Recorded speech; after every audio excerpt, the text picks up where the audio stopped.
नमस्कार दोस्तों, अनमोल साहित्य की दुनिया में आपका स्वागत है। आज हम बात करेंगे डेरियस फोरॉक्स की book do it today. Do it today एक सेल्फ हेल्प बुक है जो हमें आलस्य को दूर करने का एक्शन लेना सिखाती है, जिसकी सहायता से हम अपने गोल्स को आसानी से पा सकते हैं। बुक के ऑथर जो खुद एक प्रोडक्टिविटी एक्सपर्ट और ब्लॉगर है, बुक के अंदर के चैप्टर को 6 पार्ट में डिवाइड किया गया है जो अलग अलग पहलू पर बात करते हैं।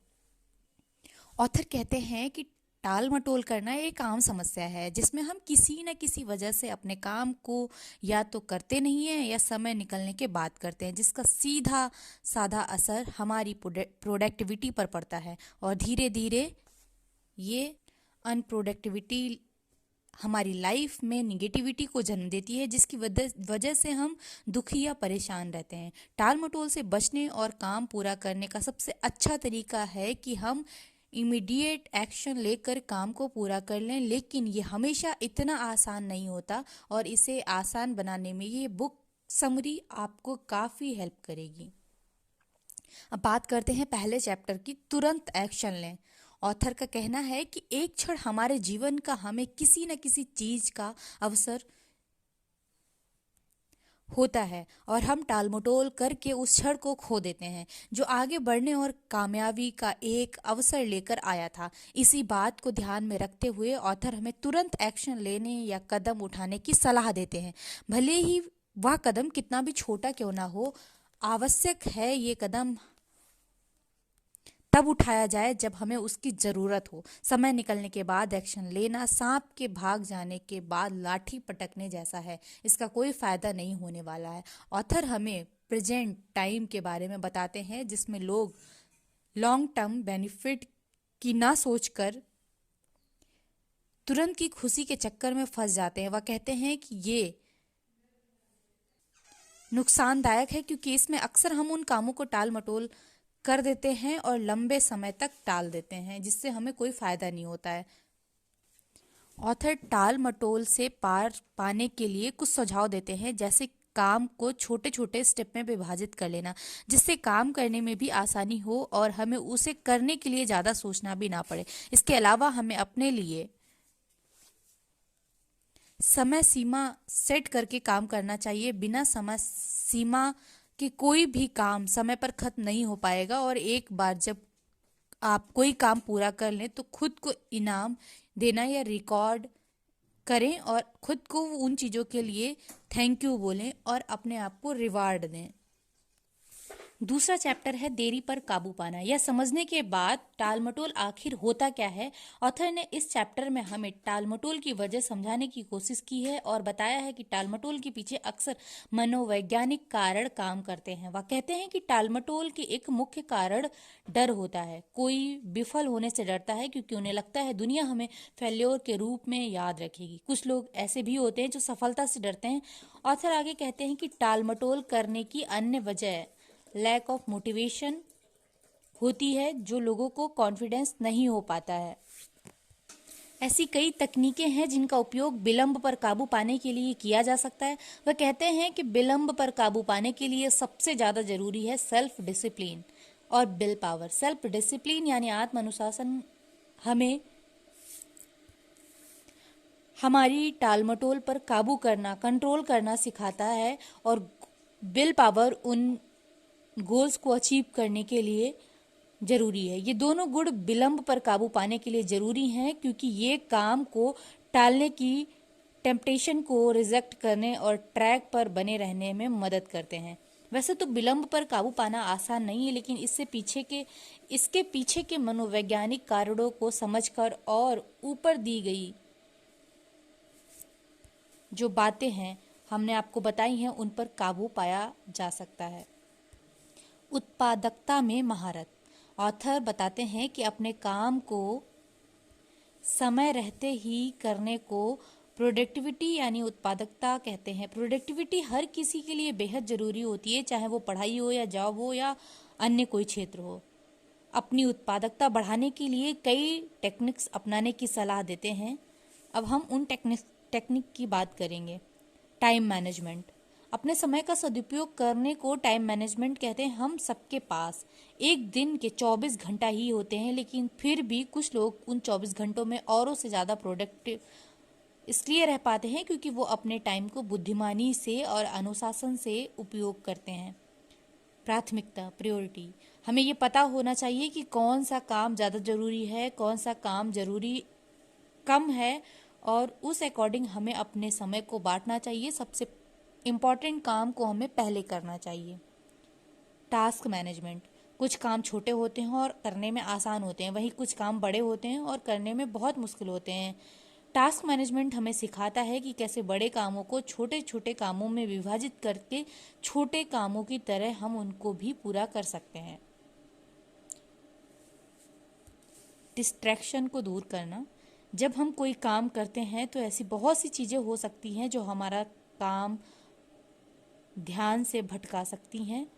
हमें सुनिश्चित करना चाहिए कि काम करते वक्त ऐसी चीज़ों को हम दूर रखें। ब्रेक लेना, बहुत सी स्टडीज़ से पता चलता है कि लगातार काम करने से हमारी प्रोडक्टिविटी पर निगेटिव प्रभाव पड़ता है और वह काम कम हो जाता है। इसलिए काम करते समय फोकस अपने काम पर करें, प्रोडक्टिविटी को बढ़ाएं और समय समय पर ब्रेक लेते रहें। टाइम ब्लॉकिंग, इस तकनीक में हमें अपने कामों को करने के लिए अपने कैलेंडर में जो हमने टाइम फिक्स कर रखा है उस अकॉर्डिंग हमें काम करना होता है। टाइम ब्लॉक करने से न सिर्फ हमें ज़्यादा ऑर्गेनाइज्ड वे में काम करने में मदद मिलती है, बल्कि हमारा डिस्ट्रैक्शन से भी बचने में मदद मिलती है। 2 मिनट रूल, इस नियम के अनुसार हमें छोटे कामों को तुरंत कर लेना चाहिए, भले ही उनमें 2 मिनट का समय ही क्यों ना लगे। ऐसा करके हम विलंब से बच सकते हैं और बड़े तथा जरूरी कामों के लिए समय भी निकाल सकते हैं और अपने छोटे कामों को हम तुरंत पूरा करके बड़े काम पर ध्यान भी दे सकते हैं।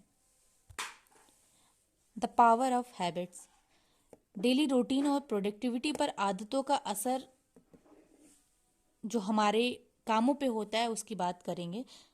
इस चैप्टर में ऑथर कहते हैं कि हमारी आदतें हमारे रूटीन और प्रोडक्टिविटी पर काफ़ी गहरा असर डालती हैं। जहां एक और पॉजिटिविटी आदतों पर प्रभाव डालती है और वहीं हमारी मदद भी करती है, वहीं दूसरी ओर निगेटिव आदतें हमारी प्रोडक्टिविटी पर भी निगेटिव प्रभाव डालती हैं। अच्छी या पॉजिटिव आदतें काम तो करती ही हैं, साथ में उन्हें आसान बना देती हैं और ज़्यादा काम कर पाते हैं। उदाहरण के लिए समझते हैं कि अगर हम सुबह जल्दी उठकर एक्सरसाइज करते हैं तो हमारा दिन शुरुआत अच्छे से हो जाती है, और वहीं अगर हम टाल मटोल करके देर से चीज़ें शुरू करते हैं तो हमें दिन भी छोटा मिलता है। दूसरी ओर नकारात्मक आदतों का हमारे काम पर भी नकारात्मक प्रभाव पड़ सकता है। ये आदतें या तो हमारे काम शुरू करने नहीं देती हैं या फिर काम को पूरा होने नहीं देती हैं। हमारी हैबिट बनाने में हमारे क्यू और रूटीन और रिवार्ड का बहुत बड़ा रोल है। क्यू, जिसे संकेत भी कहते हैं, किसी आदत को शुरू करने ट्रिगर काम करता है। ये ट्रिगर हमारे मस्तिष्क को संदेश भेजता है और हमारे मस्तिष्क उन आदत को शुरू करने के लिए हमें ज़रूरी एक्शन लेने के लिए कहता है। उदाहरण के लिए अच्छे खाने की खुशबू किसी को अच्छा खाना बनाने या खाने के लिए क्यू, संकेत, ट्रिगर का काम करती है। रूटीन उस एक्शन या बिहेवियर को दर्शाता है जो हम किसी क्यू के मिलने पर लेते या करते हैं। खाने की खुशबू वाले उदाहरण में खाना बनाना या खाना रूटीन है। रिवार्ड, रिवार्ड या इनाम सेटिस्फैक्शन या हैप्पीनेस को कहते हैं जो हमें किसी रूटीन हैबिट को करने से मिलता है। जैसे ऊपर वाले उदाहरण हमने जो अभी आपसे बात की उसमें हम जब खाना का संकेत हमें मिला, खुशबू की तरफ हमें इशारा हुआ तो हमने खाना खाना चाहा या खाना बनाना चाहा, जिससे हमें रिवार्ड ये मिला कि हमारा पेट भर गया और हमें खुशी मिली। हमें सबसे पहले उस क्यू को पहचानना होगा जो उस आदत को ट्रिगर करता है जिसे हम बदलना चाहते हैं। जब हम क्यू को पहचान लेते हैं तो हम अपनी आदत को बदलने के लिए प्लान बना सकते हैं। क्यू को पहचानने के बाद हमें नई आदत को बनाने के लिए एक रूटीन बनाना होगा। नया रूटीन ऐसा होना चाहिए जिसे फॉलो करना आसान हो और जिसे हम इंजॉय भी कर सकें। जब हम किसी नई आदत को बनाने के लिए जरूर रिएक्शन ले चुके हों तो हमें खुद को रिवॉर्ड देना नहीं भूलना चाहिए। रिवॉर्ड न सिर्फ नई आदत को मजबूत बनाता है बल्कि ये इंश्योर करता है कि हम इसे लंबे समय तक कर सकते हैं और खुशी के साथ कर सकते हैं। क्रिएटिंग मोमेंट्स, मोमेंटम बनाएं। डू इट टुडे के बारे में ऑथर कहते हैं, डेरियस फोरॉक्स हमें मोमेंटम के बिना प्रोग्रेस संभव नहीं है। वह कहते हैं कि जीवन में मोमेंटम तभी संभव है जब हम कोई एक्शन लें। शुरुआती मोमेंटम बनाने में थोड़ा समय लग सकता है, लेकिन एक बार मोमेंटम बनाने के बाद आगे की राह आसान हो जाती है। वह हमें अपने जीवन में मोमेंटम बनाने के लिए कुछ सुझाव भी देते हैं। ऑथर कहते हैं कि मोमेंटम एक ऐसी पावरफुल फोर्स है जो हमें आगे बढ़ाने में मदद करती है। उनका कहना है कि हम जो भी कदम उठाते हैं वह हमारी पिछले कदम पर निर्भर करता है और ये सब कदम मिलकर ही हमें सफलता तक पहुंचा सकते हैं। एग्जाम्पल के लिए, जब हम स्टार्टिंग में एक्सरसाइज करना शुरू करते हैं तो हमें बहुत इरिटेशन होती है और बहुत बेचैनी होती है और करने का भी मन नहीं करता है। पर जब धीरे धीरे हम उस काम को हैबिट बना लेते हैं, आदत बना लेते हैं, तो हम पाते हैं कि हमारी बॉडी में, हमारे माइंड में कुछ ऐसे हार्मोन्स रिलीज हो रहे हैं जो हमें अच्छा फील करा रहे हैं और हमारी बॉडी भी फिट महसूस कर रही है। छोटे कदम बड़ा प्रभाव। ऑथर इस चैप्टर में छोटे छोटे कदमों के महत्व पर भी प्रकाश डालते हैं और कहते हैं कि लगातार हमारे एक्शन भले ही कितने भी छोटे क्यों ना हो, वह भी हमें बड़े रिजल्ट दे सकते हैं। बस जरूरत है तो लगातार मूवमेंट बनाने की, यानी उन छोटे कदमों को लगातार उठाने की और आगे बढ़ते रहने की। वह छोटे स्टेप की तुलना कंपाउंड इंटरेस्ट यानी चक्रवृद्धि ब्याज से करते हैं, जिसमें कि समय के साथ निवेश की गई छोटी रकम भी बड़ी रकम में बदल जाती है। यही बात हमारे एक्शन पर भी लागू होता है। जब हम लगातार छोटे छोटे कदम उठाते हैं तो हम मोमेंटम बना रहे होते हैं और जैसे जैसे मोमेंटम बनता जाता है वैसे वैसे हमारे अपने गोल तक पहुंचने की संभावना बढ़ जाती है। Singular focus. मल्टीटास्किंग को गलत मानते हैं ऑथर, क्योंकि वो कहते हैं कि जब हम एक साथ कई काम करने की कोशिश करते हैं तो हमारे काम का हिस्सा टाइम बट जाता है और मल्टीटास्किंग के दौरान हम असल में अपनी अटेंशन उस काम पर नहीं लगा पाते हैं और हम अपने काम की अटेंशन को स्विच करते रहते हैं, जिससे हम दोनों कामों को नहीं पा पाते हैं। ऑथर का कहना है कि हम एक काम को चुनें, पहले एक काम को पूरा कर लें, उसके बाद हम दूसरे काम को चुनें। डेली लाइफ में बुक से सीखे ज्ञान का उपयोग कैसे कर सकते हैं। डेरियस फोरॉक्स की बताई गई बातें हमें प्रोडक्टिविटी को बेहतर बनाने में और टाल मटोल को दूर करने में काफ़ी सहायक हो सकती हैं अगर हम इस बुक के सारे चैप्टर्स को ध्यान से सुने।